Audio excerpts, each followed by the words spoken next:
Kuya Papa, banding. Pap mo ba, makapal pa siya kaya lang nag-i-slide yan eh. Iba eh, no? Talaga malang pa. Mga anong oras kaya? Mga 1:30. Magkano yan? 50. 250. Ganun pa rin presyo, no?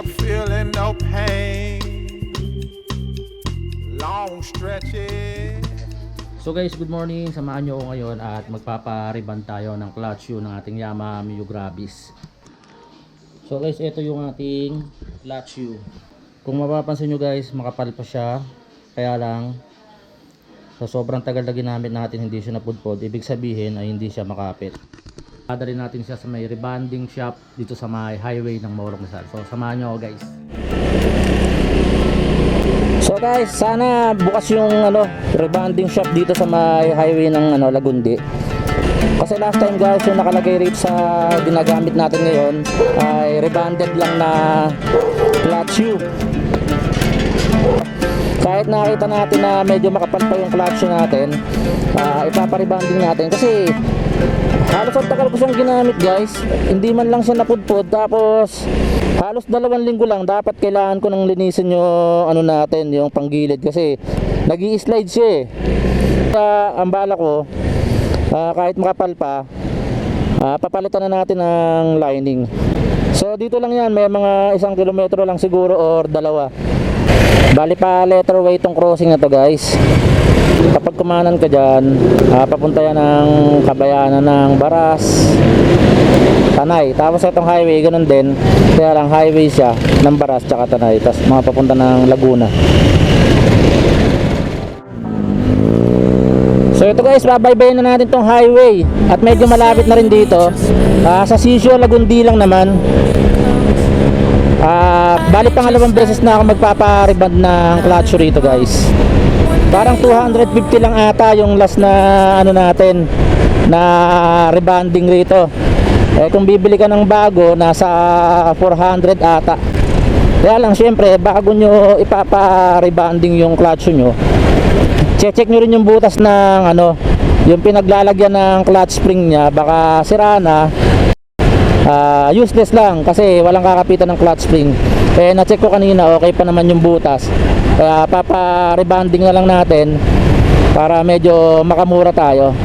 May truck na mabilis dito sa likod natin yan, paunahin na natin yan. Ayan o. So ito guys yung yung rebonding nandito.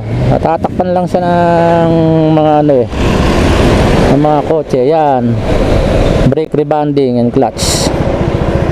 Tapos tanong natin kung makukuha natin agad. So bigyan natin. Kuya Papa, banding. Bali nakapagpa-banding na rin ako dati rito eh. Nag-i-slide yan eh. Iba eh, no?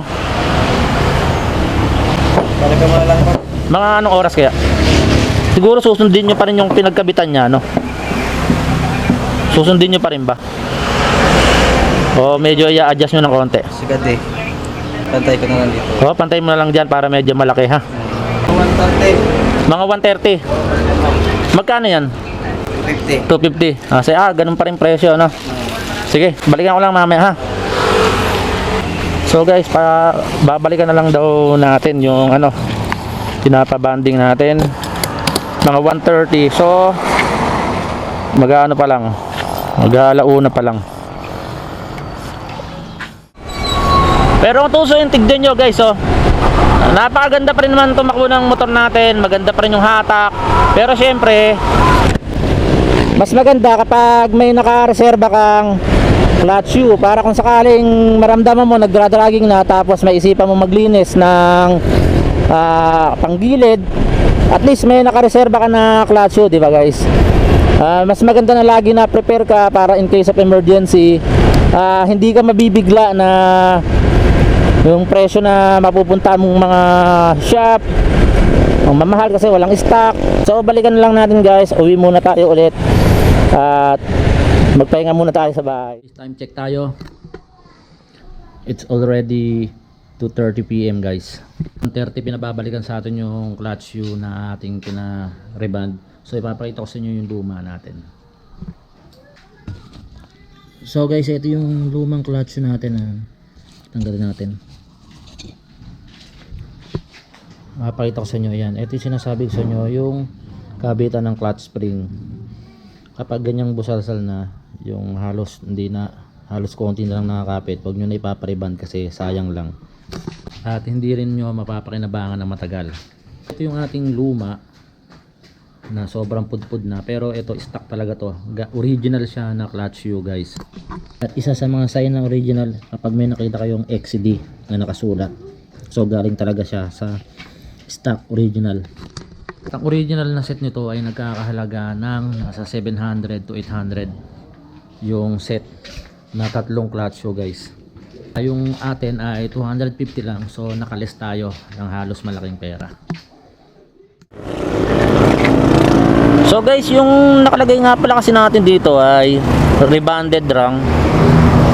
Kumbaga parang mas okay na rin. So ito guys, kapapalit lang rin natin ulit ng gulong. Parang kailan lang nagpalit ulit tayo dito sa likod na mas maliit para magkasya tong shock na to. Pero ngayon nilagay natin ay 190 na size, pero may clearance pa rin kaya hindi sumasayad yung shock natin guys. At yun ang dahilan kung bakit tayo nagpalit ng medyo makitid na gulong.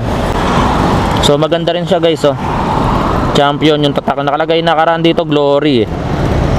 Sulit na yon yung nailagay natin na Glory. So tandaan natin yung odometer. So yung odometer ng ating motor ngayon ay 1696, 169,614 para sa gulong na to.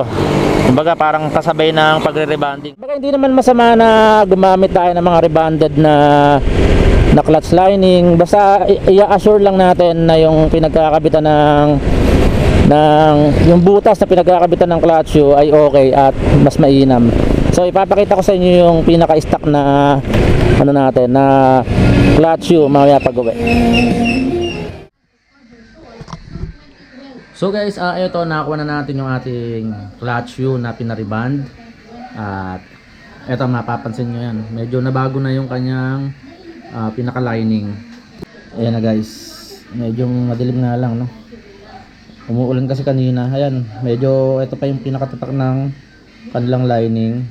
Kanina kulay dilaw ang nakalagay rito or orange.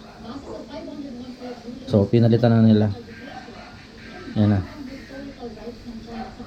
Tsaka mas okay pa rin naman itong sinasabi ko sa yung kabitan ng clutch spring. Ayan yung mga butas na yan. Tapos yung tatak niya ay suntal. So kung mapapansin nyo kanina, medyo makapal pa talaga yung lining na nakalagay rito. Pero sinasabi ko nga sa inyo, pinalitan ko kasi hindi siya masyadong makapit sa clutch bell. Medyo nag-slide siya. So update ko kayo sa susunod na video natin kapag nagpalit tayo ng panggilid. Pag naglinis tayo ng panggilid, ilalagay na natin to. Tapos titingnan natin kung ano magiging performance. So hanggang sa muli, hanggang dito lang muna. Score Motovlog, ang inyo pong lingkod.